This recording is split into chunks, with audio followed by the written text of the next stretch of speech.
তালহা বিন বরা রাদিয়াল্লাহু আনহুর সাথে কথা বলার সঙ্গে সঙ্গে যখন কথাগুলো শেষ হয়েছে তখন বলেছে, রে আবু তালহা, ঠিক আছে তুমি চলে যাও, তোমার পরীক্ষা করা শেষ হয়েছে। কিছুদিন পর আল্লাহর পয়গম্বরের কাছে খবর পৌঁছে গেল, খবর চলে আসলো। সাহাবীরা বলতেছে, ওগো পয়গম্বর, আপনার যে শিশু একজন সাহাবী ছিল আবু তালহা, উনি কিন্তু বড়ই অসুস্থ হয়ে পড়েছে। আল্লাহর পয়গম্বর দৌড়াইয়া আবু তালহা শিশু সাহাবীর বাড়িতে চলে গেল। যাওয়ার পর দেখলেন ওই শিশু সাহাবী আবু তালহা অসুস্থ হয়ে বিছানায় পড়ে আছে। আবু তালহা বিন বরা রাদিয়াল্লাহু আনহু নবীজি আসার পর তালহার বাবাকে ডাক দিয়ে বলতেছে, এরে তালহার বাবা, এই তালহা যদি মারা যায়, আমি নবীকে, আমি পয়গম্বরকে খবরটা পৌঁছে দিও। আমি নিজের হাতে তাকে গোসল করাবো, তাকে কাফন পরাবো, তার কবরে আমি নবী নামবো। আল্লাহর পয়গম্বর এই কথা বলে বাসার দিকে চলে আসলেন।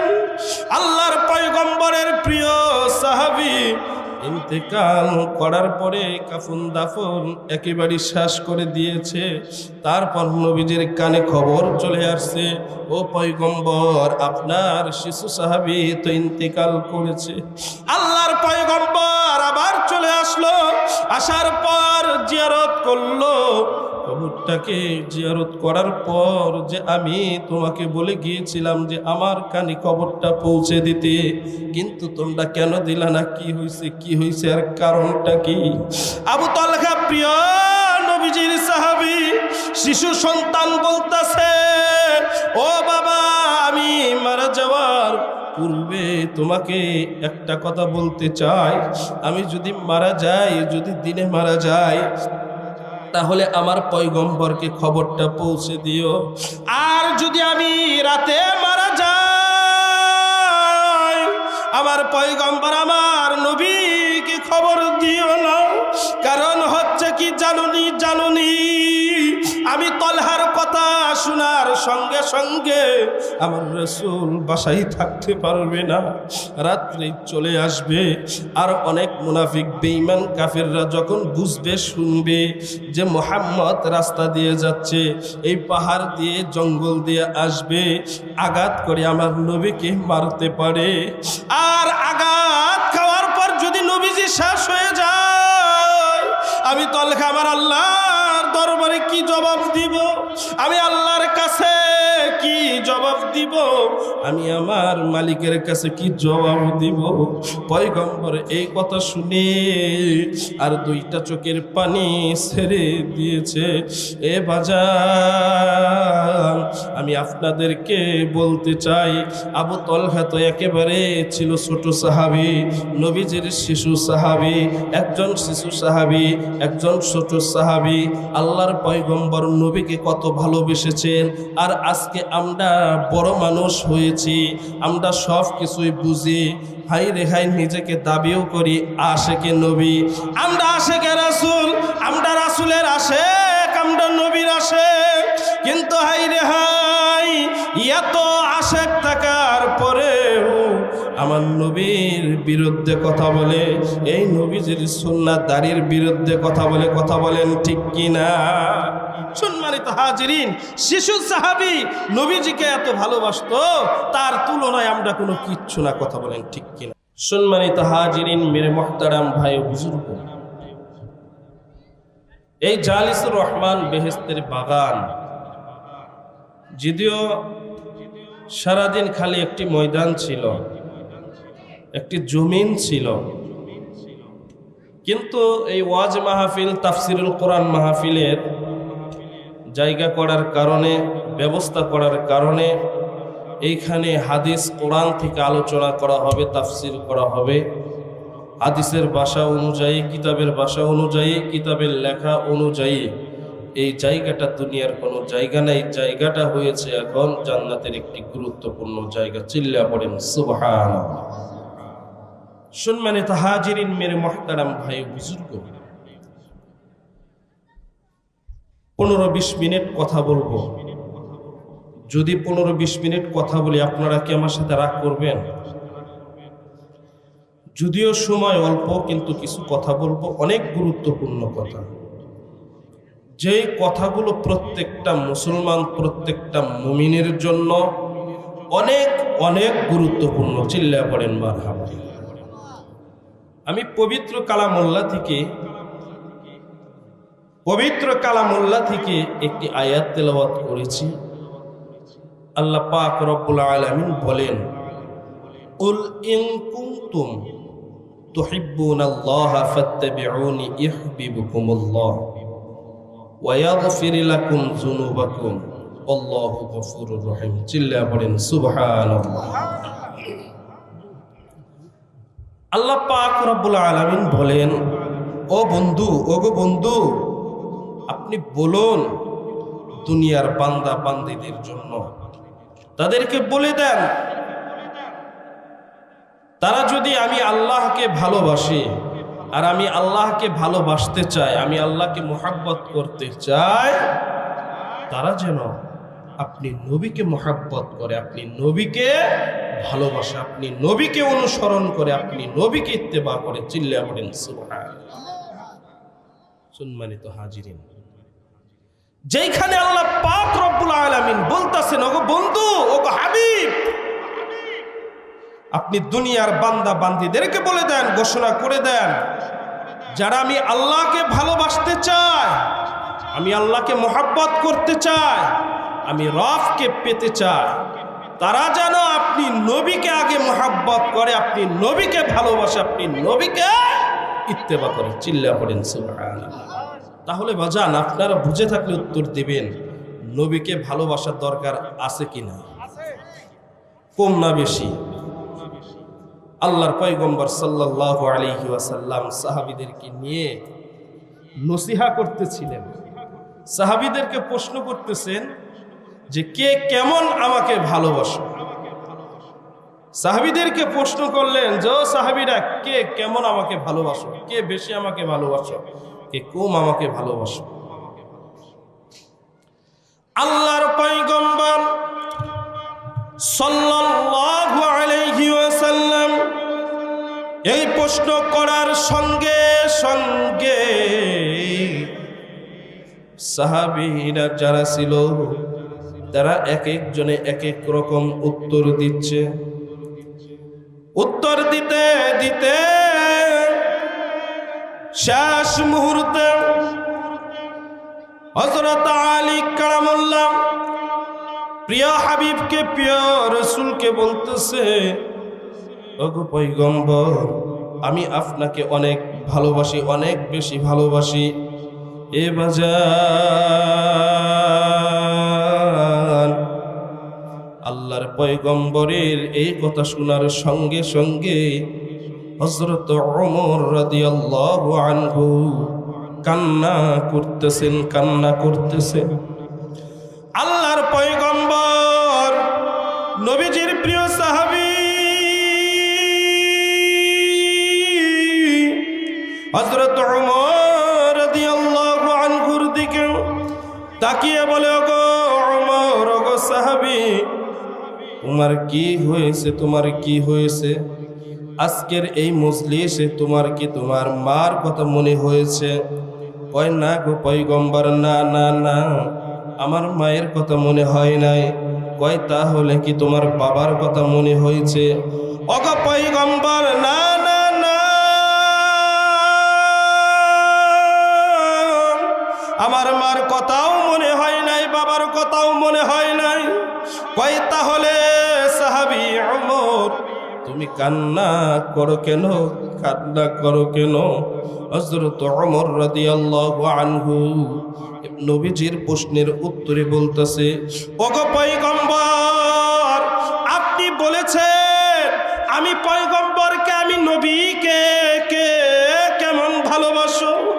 সাহাবীরা যে যেমন ভালোবাসে সে তেমন উত্তর দিয়েছে, হায় রে হায়, এখন তো আমার পালা। ও পয়গম্বর, আমি কি উত্তর দিব, কি উত্তর দিব? হযরত ওমর ফারুক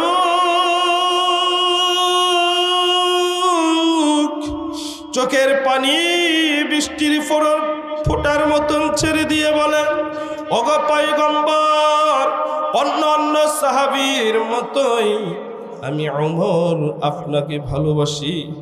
আমি ওমরও কিন্তু তাদের তুলনায় আপনি নবীকে কম ভালোবাসি না। ও পয়গম্বর, আমি ওমর আপনাকে হত্যা করার জন্য আবু জেহেলের কথা অনুযায়ী এসেছিলাম, কিন্তু আপনার চেহারার মায়ায় পড়ে আপনার কাছে এসে আমি কালেমার বয়াত পড়ে মুসলমান হয়েছি। ওগো পয়গম্বর, আমি আপনাকে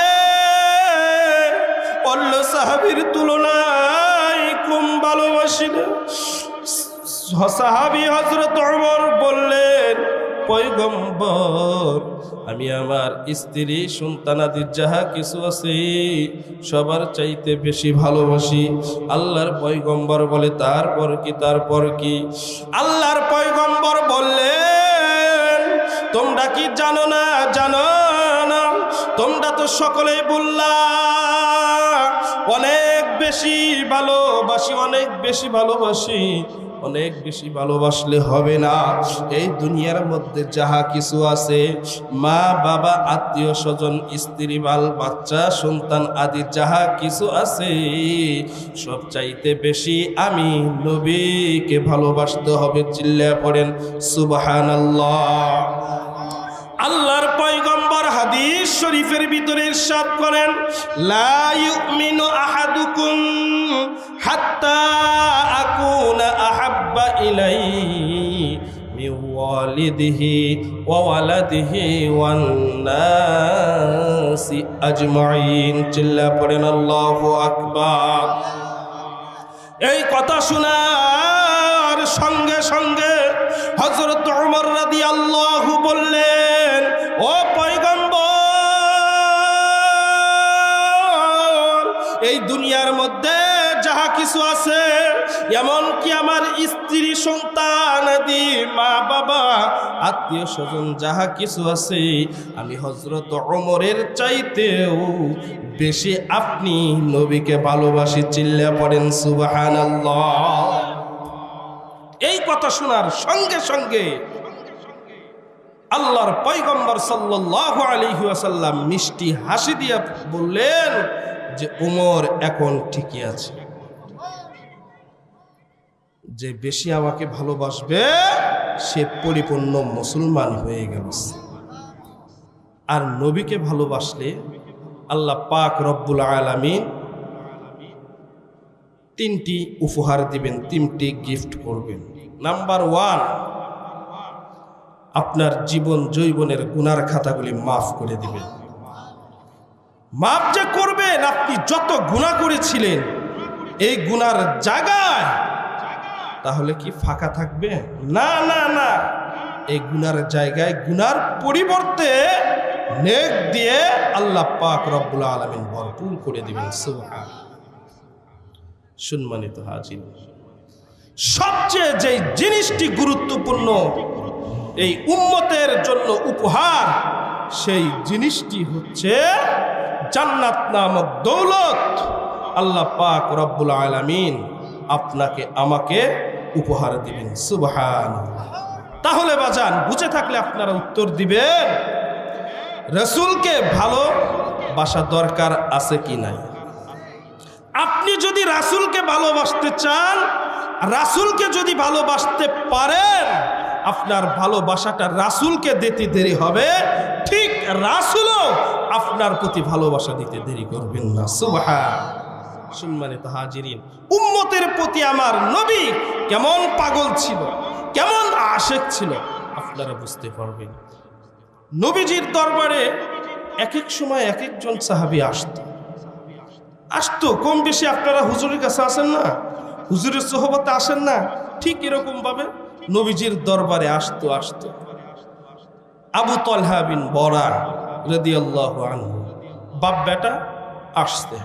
আসার পর নবীজির জবান থেকে, আমার দয়ার নবী মায়ার নবীর জবান থেকে গুরুত্বপূর্ণ নসিহা শুনে, গুরুত্বপূর্ণ বয়ান শুনে, কথাবার্তা শুনে যাওয়ার পথে বাবা যখন যাচ্ছে, ছোট সন্তান আবু তালহা বলতেছে, পয়গম্বর, আমার বাবা এবং আমার বাবার বন্ধু আপনার প্রিয় সাহাবীরা আপনাকে যেমন ভালোবাসে তাদের তুলনায় কিন্তু আমি আপনাকে কম ভালোবাসি না। চিল্লায়া পড়েন সুবহানাল্লাহ।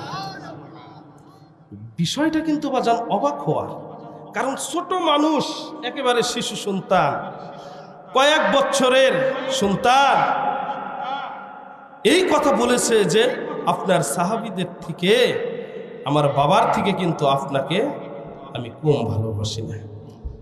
পয়গম্বর সাল্লাল্লাহু আলাইহি ওয়াসাল্লাম কয়, আমাকে বেশি ভালোবাসে? কয়, জি আমি বেশি ভালোবাসি।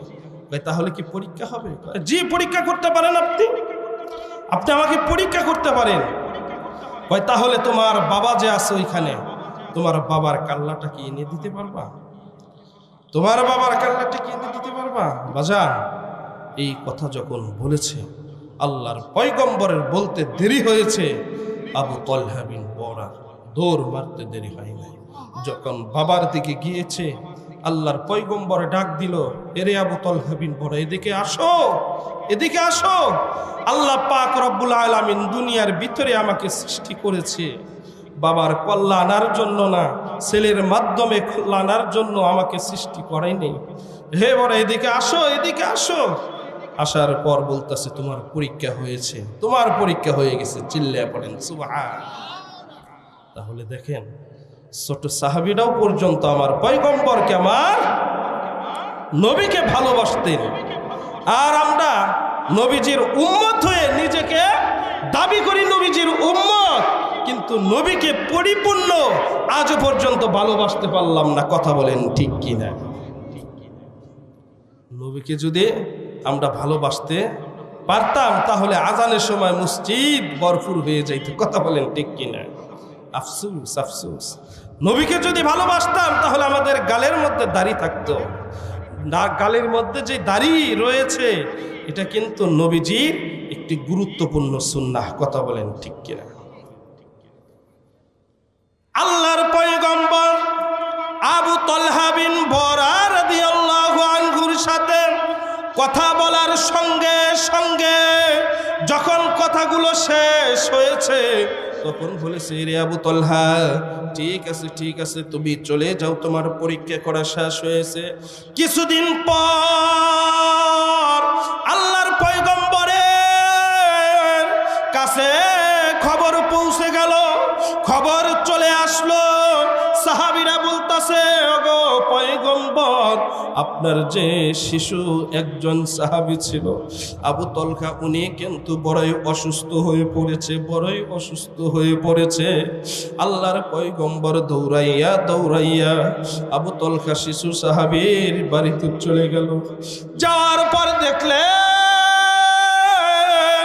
ওই শিশু সাহাবী আবু তালহা অসুস্থ হয়ে বিছানায় পড়ে আছে।